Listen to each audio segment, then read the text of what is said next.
My guest today is the mother to one of the most beautiful voices in Christian contemporary music. And yet, even with the success of her daughter Francesca's career, Kate feels it is the God dares in her life, the challenging moments God has led her through, that prepared her to trust in her faith even more. Welcome, Kate Battistelli. Thank you, Maggie. It's a pleasure to be here. Are you ever tired of being called Francesca Battistelli's mother? No, I could never get tired of that. I'm so proud of that girl. Yeah.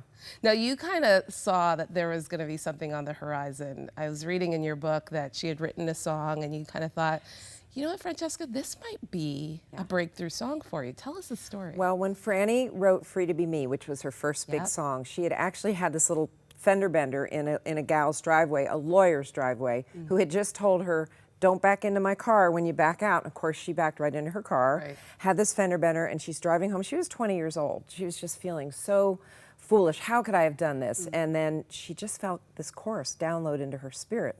Got a couple dents in my fender, got a couple rips in my jeans. So the next day, she would always sing her songs to her dad and I. So she's singing us the song. And as she's singing it, I don't know, I just said, Franny, I don't know what to tell you, but that's a hit song. I don't know, it was just something God just let me see years before she signed a record deal or went to Nashville or any of that. And I told her, and then just several years later, that became the first #1 single by a female in 8 years. Wow. And it was #1 for 10 weeks. So I think sometimes God will show you things about your children if you're really praying into their future and and asking Him, what is this child supposed to do? What are they on this planet for? Because I believe we're all here for a reason. I don't think any single person on earth is here randomly. So we just saw that for her, and I was always that kind of mom that would dream big and see these things and just go, I don't know what to tell you. This is just what God's showing me. So, and I think if we ask the Lord, He will show us for each of our children. Absolutely. Before Francesca was born, you were 18 years old and had a relationship which followed up with an abortion. Tell us what happened. Yeah, I was just foolish. I was young. I didn't have good guidance. We weren't raised in the church. We went to church, but it wasn't what I would call a Christian home, following Christian biblical values. So I fell into a relationship at 16. By 18, I was pregnant, and I was terrified. I didn't know what to do. Now, this is 1972, so before Roe v. Wade in the States, and I lived in New Jersey at the time, and abortion was illegal. So I went to New York because I didn't know what to do. I remember going to Planned Parenthood in New Jersey, and they asked me, do you want this baby or not? They didn't counsel me, they didn't do anything. And I thought, well, I can't. I want to be a Broadway star. I have my whole life ahead of me. My family will kill me. I can't let anyone know. So they booked me an appointment in New York. I went in, and the saddest thing to me is I remember the doctor saying to me, it's a good thing you came in this week. Had you waited 1 week, you would have been 4 months pregnant, and I wouldn't have been able to do that particular procedure. So at the time, I didn't fully grasp what it meant, but today I know. And here's the other thing. I held this secret for 46 years. You know, we talk about the God dare. My most recent God dare was putting that chapter in the book, because when I started writing this book 8 years ago, I was too afraid to even mention this, but the Lord just started pressing me last year. It was like, you need to talk about this. You need to set yourself free from the guilt and shame. And when you realize that 1 out of 3 women have had an abortion, there's a lot of us that have held on to this secret for many, many years, and it's just time to just set that free. You set yourself free when you can see that God can redeem anything. I know now that I'm forgiven, I'm redeemed, I'm set free. I know God loves me. I have no fear of that. And I have no fear of telling this story anymore, because if it will set one woman free, then I've done my job. And I just knew that was part of why the Lord wanted me to put this in the book, because so many women have dealt with this, and so many men have been a part of this. So it was just something I couldn't say no to the Lord on this. Okay, well, we're going to take a quick break, and when we come back, we're going to hear more about Kate's journey as well as how you encountered Jesus. Stay with us. We'll be right back. We are back with Kate Battistelli, the author of this great book, The God Dare. Will you choose to believe the impossible? So, Kate, You then enter into the Broadway world. Yeah. And you end up starring in The King and I with Yul Brynner, doing very well, so a lot of success. But in that journey, it's kind of one of your first God dares. You encounter God, first of all, and maybe you can share that story, but also that he challenges you to leave this world. Yeah, he did. After The King and I, well, I met my husband on The King and I. He was the associate conductor, and we truly fell in love across the footlights because I just saw him down in the orchestra pit, and I had to have him. So we met, we got married after I left the show.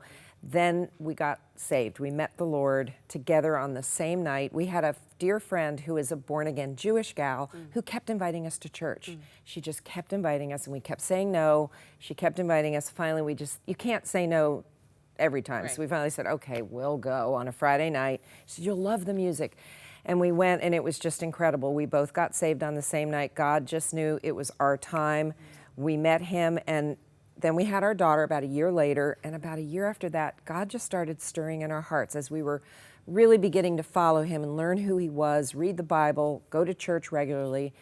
And he just gave us both an unease about the world that we were in. And we were doing well. We were both working in New York theater. He was conducting, doing all kinds of things. But God just started nudging our spirits to lay that down, walk away. We didn't know why. We didn't know what we were supposed to do. But we ended up laying down our careers, which everyone thought we were crazy, because when you're doing well in something, you don't just walk away from it. But God asked us to, kind of like he did with Abram, to just say, leave everything you know and go to a place I'll show you. I'm not going to tell you, but I'll show you. And it was sort of like that with us, that we just walked away from that world, moved to New Jersey, still 45 minutes from Broadway, eventually moved to Florida when Franny was about 7. But yeah, it was just one of those crazy things, home business, homeschooling. And then I know now that it wasn't just about us. I wanted to be famous. I wanted to be a Broadway star. But a lot of times what I see God do is he'll allow your ceiling to become your child's floor. Yeah. And though we had all that experience in that world, we were able to help her navigate where God was going to take her, because God's always looking down the generations, don't you think? Yeah. It's not just about us. It's about our children, their children, and he's just looking down generations that we can't see, but he can see, and he knew the plan for her. So explain the God dare and the premise for what that means. The God dare, it's like a spiritual bungee jump.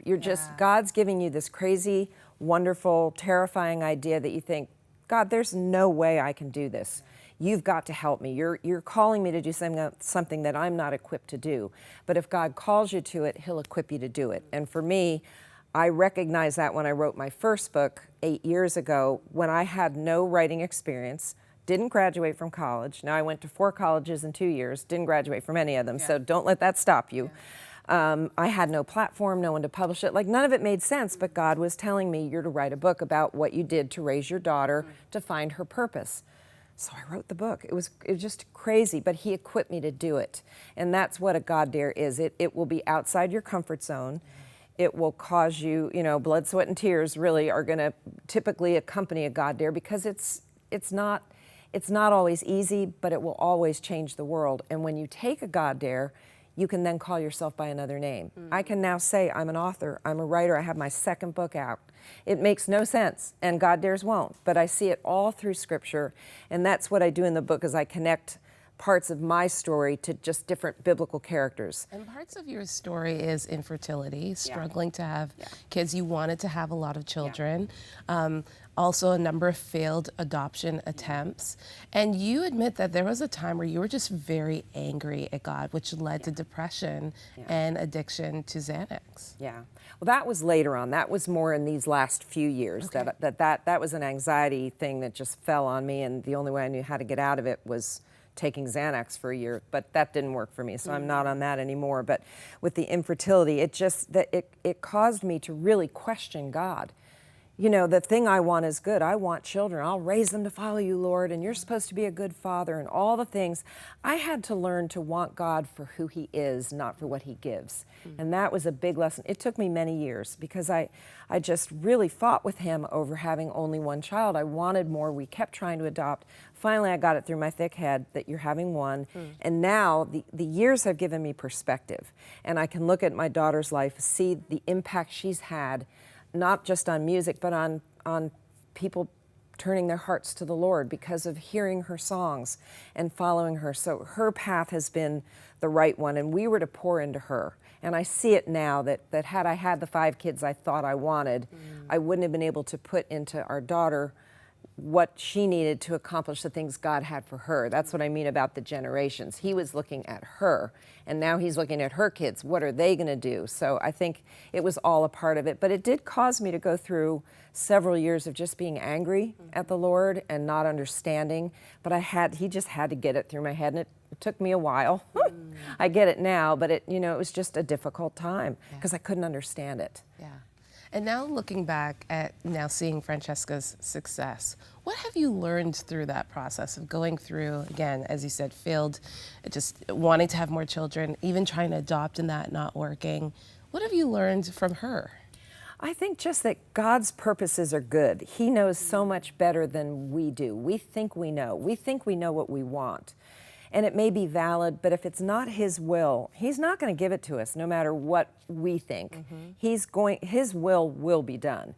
So I think just to encourage anybody that's listening that's not getting that thing they want, really seek Him out on what is His will for you? What does He really see? Because it just makes so much sense now in my life, but I have the years of perspective. Yeah. And if you're in it and you're struggling with it, just try to find out, try to love Him for who He is, not for what He can do for you. Because it's about, I just want my life to give Him glory. I see what He's taken me from having an abortion at 18 to now being able to talk about it and talk about the other ways that God can dare us and change our lives so that we can change the world. Because I'm convinced we're all here to do that. If we'll take the God dare and do what He's calling us to do, jump out and do that scary thing. Yeah. Well, I know how much Francesca loves you and how much you just enlightened her life as well. We caught up with Francesca recently, and she wanted to share a few words about you. Oh, let's watch this. How nice. Hey, Mom. I just wanted to say hello and that I'm so proud of you, and this book is amazing and going to change so many lives, and I love you so much and you mean the world to me, and I'm just not going to cry. But this is just an amazing season and all that God has done in your life and brought you through to get here, and I just want you to soak it in and be so proud of yourself. I love you so much. Me cry. Isn't that sweet? That's so sweet. When did you catch her doing that? Well, you don't need to know the details, Kate. There you go. You're tricky. I want to end with this, a very strong statement that you made in your book, being comfortable in the silence because God has something in store. And you kind of said that. I think there are going to be people watching who feel like God is silent right now. Yeah. And just trusting that He has something in store. Francesca's a perfect example of that. Your life, Kate, is a perfect example of that. Can you give a word of just encouragement to somebody that might be watching, sitting in that silence right now? Oh, yeah. Silence, I think that's one of God's biggest training grounds, the desert, where you just can't hear anything, you can't see or feel. It's like, God, am I in trouble? Are you disciplining me? You don't like me anymore? What's going on? But I think what He does when he puts you in that place, He's drawing you deeper. He's saying, come out, come to the deep water where you can't feel your feet on the bottom. Come and let me carry you. You think you're being disciplined, but I'm teaching you. This is a time of deep teaching and training, and I want to know that you truly love me for who I am, and I'm going to let it be quiet for a while. And I think He does that with all of us if we're truly seeking to know Him. He's got to take us into that place of total silence. Thank you so much, Kate, for You're your time so today. welcome. Okay, the name of the book again is The God Dare. Will you choose to believe the impossible? Maybe you need to believe the impossible right now. Maybe you feel like you're sitting in this silence. I'd encourage you to call our prayer lines, 1-866-273-4444, or email prayer@crossroads.ca, caring people who have lived through silence, have lived through pain and joy, and can speak from a place of where they've been and where they are now and the faithfulness of God. Call them today. They'd love to pray with you. Stay with us. We'll be right back.